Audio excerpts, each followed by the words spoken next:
ღამით, როდესაც მთელ ქალაქს ძინავს, ავტობაზა სრული დატვირთვით მუშაობს. თუმცა ის ნამდვილ გამოღვიძებას დაახლოებით 6-ის ნახევარზე იწყებს.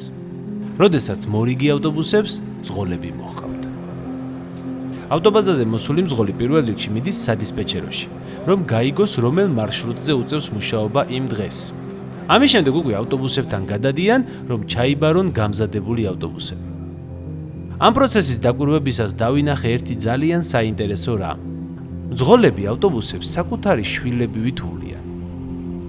ისინი იაზრებენ, რომ ეს ჩვენი ქალაქისა და ჩვენი საზოგადოების საკუთრებაა და რომ მას მოფრთხილება ჭირდება. ეს იყო მეორე მომენტი, როდესაც ძალიან შემწყვა თითოეული ნახატის და თითოეული დაგდებული სალფეთქის, რომელიც ავტობუსში მინახავს. იმიტომ რომ რკინის ეს მონსტრები ამ ადამიანებისთვის ძალიან მნიშვნელოვანია.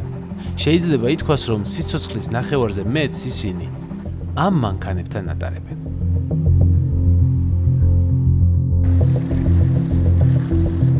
იცი რამდენი ხანია მუშაობ? რამდენი ხანი მუშაობთ? 39 წელია აეროპორტის მარშრუტზე.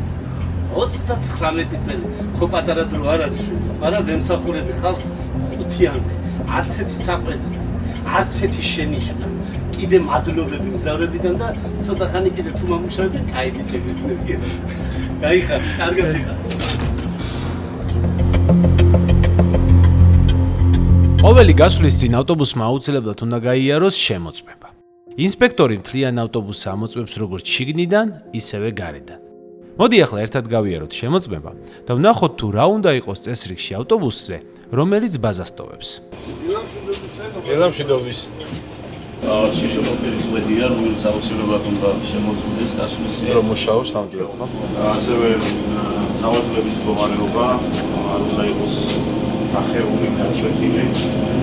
ცეცხლმაქრის მდგომარეობა იმყოფება თუ არა ბედების მდგომარეობაში. უნდა მოიხსნას ადვილად. ხო. მეორე ამოწმეს გარეთა კეთს და გარეთა ვიზუალს. რამე არ რო არ აკვდეს დიახ ეკიპირებას გარეთა მხრიდან და შესაბამისად ეს შემოწმება უშვებთ არშივზე. ციმციმებიც სპეციალურად აქვს ჩართული რომ მუშაობს თუ არა? ციმციმებიც რა თქმა უნდა და არშივზე უნდა შემოწმდეს.